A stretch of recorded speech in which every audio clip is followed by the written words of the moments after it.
¿Qué hacer cuando lo moral riñe con lo legal? Y adicional, hay vacíos en la norma, los cuales son aprovechados. Se ha estado hablando constantemente en las últimas semanas o desde el mes de diciembre de un aumento de salario de cerca del 40% que se han hecho los magistrados de la Corte Suprema para que entre a regir inmediatamente. Es decir, lo metieron en su proyecto de presupuesto para que de $10,000 que tienen el salario, 6,000 en salario y 4,000 en gasto de representación, se les aumente $4,000 adicionales. Asumo que la repartición sería 10,000 en salario y 4,000 en gasto de representación. El dato concreto no lo tengo.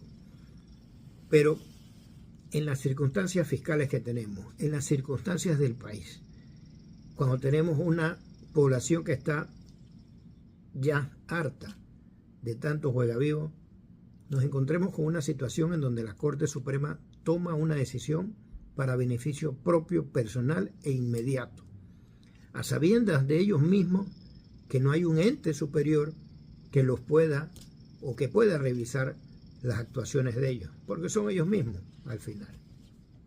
Pero vamos a hacer un ejercicio para ver hasta dónde llega la parte de aprovecharse de un posible vacío constitucional, que no es tal, porque puede ser llenado por analogía.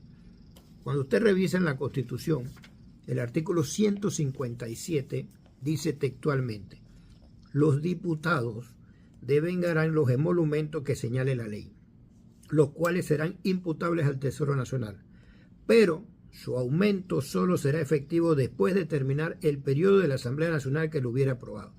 ¿Qué quiere decir? Que si esta Asamblea se aprueba un aumento de salario, entra a regir con la próxima Asamblea, o sea, no puede ser un beneficio propio. Cuando uno se va al artículo 190 de la Constitución, trae lo mismo y dice: los emolumentos que la ley asigne al presidente y al vicepresidente de la República podrán ser modificados, pero el cambio entrará a regir en el periodo presidencial siguiente. Lo mismo, el presidente se puede aumentar el salario, pero no lo va a disfrutar él, lo va a disfrutar el próximo presidente de la República. Órgano legislativo, órgano ejecutivo tiene la limitante. Cuando nos vamos al órgano judicial, paradójicamente el constituyente obvió o quizás pensó que la capacidad y el razonamiento de nuestras máximas autoridades jurídicas darían a entender que esta limitante también aplica para ellos y que no pueden ellos simplemente aumentarse un salario. Cuando vemos con el tema de la Corte Suprema de Justicia, el artículo 213 dice: los sueldos y asignaciones de los magistrados de la Corte Suprema de Justicia no serán inferiores a los de los ministros de Estado. Toda supresión de empleo en el ramo judicial será efectiva al finalizar el periodo correspondiente. Pone la limitante de que no pueden ganar menos que un ministro, pero tampoco la norma dice que ellos mismos pueden aumentarse el salario como lo hicieron. Por simple lógica, por simple analogía, si a dos órganos del Estado se le estableció esa limitante, ¿por qué a ellos no? Entonces han aprovechado ese vacío en la norma para ellos aumentarse. Y el tema es que esto trae un efecto cascada, porque cuando usted se va a ver el artículo 411 del Código Judicial, establece que los procuradores devengarán el mismo salario que tienen los magistrados de la Corte Suprema de Justicia.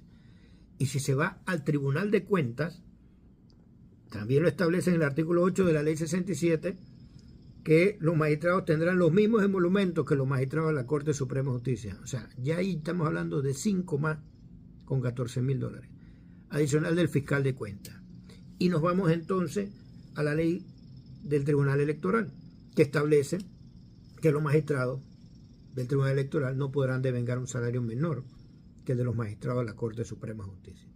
Han pensado en ellos sin saber el daño que están haciendo y sin saber las escalas salariales que se inventarán después para los magistrados del Tribunal Superior, juzgados y esto.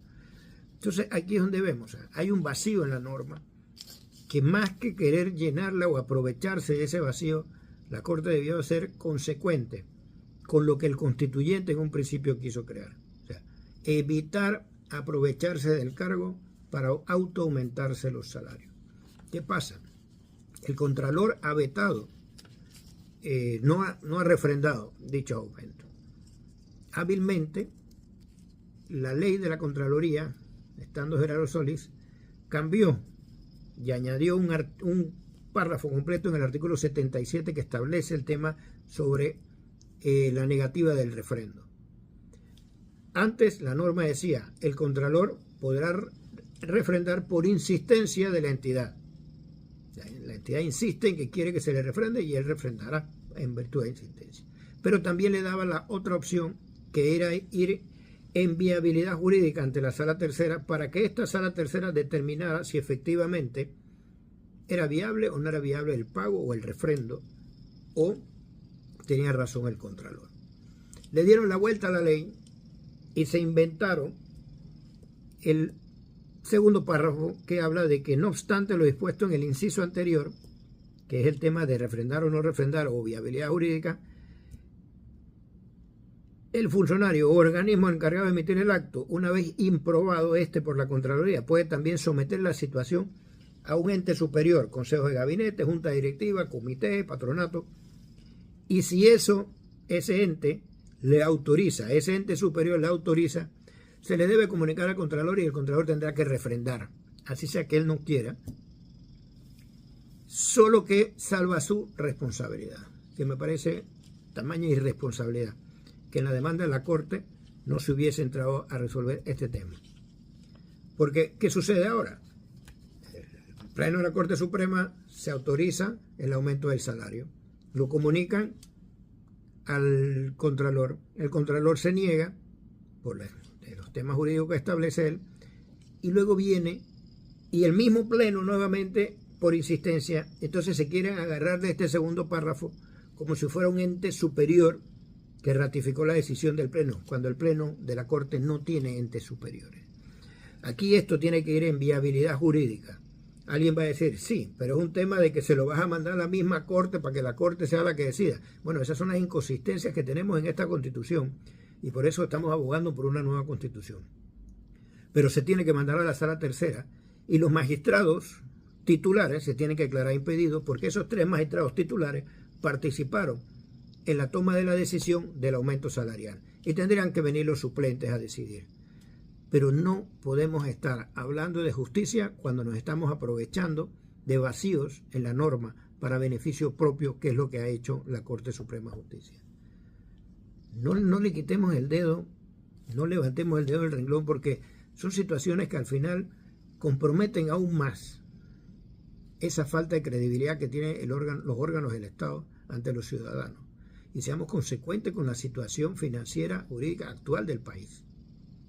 El aumento podrá venir otro día, pero seamos serios y honestos de que no podemos, como Corte Suprema de Justicia, como máximo defensores de la constitucionalidad, aprovecharnos de que hay una norma que taxativamente no dice que no se pueden aumentar, pero tampoco dice que sí se pueden aumentar, existiendo 2 normas dentro de la Constitución que regulan los otros 2 órganos de Estado que dice, si te aumenta, será para los próximos periodos. Igual eso debería aplicar para la Corte.